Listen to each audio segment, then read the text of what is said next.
জোরপাকড়ি স্বর্গীয় মরহুম সুফিয়া রহমান চ্যাম্পিয়ন ও স্বর্গীয় সুমিত্রা সাহা রানার্স 8 দলীয় পুরুষদের ফাইনালে পৌঁছে গেল জীবনদীপ ফুটবল একাডেমি আলিপুরদুয়ার।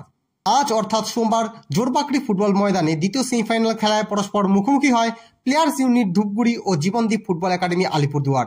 নির্ধারিত সময়ে দু দলেরই গোল 1-1 থাকায় রেফারি টাইব্রেকারের সিদ্ধান্ত নেন। টাইব্রেকারে জীবনদীপ ফুটবল একাডেমি 5-4 গোলে প্লেয়ার্স ইউনিট ধূপগুড়িকে পরাজিত করে ফাইনালে পৌঁছায়। আগামীকাল রয়েছে 4 দলীয় মহিলা ফুটবল টুর্নামেন্টের ফাইনাল খেলা। আর যেই খেলায় পরস্পর মুখোমুখি হবে ডিএসসি কোচবিহার বনাম Ghughudanga sports and cultural coaching centre.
আপনারা দেখছেন নর্থ বেঙ্গল সমাচার, উত্তরের বার্তা, সত্যের পথে।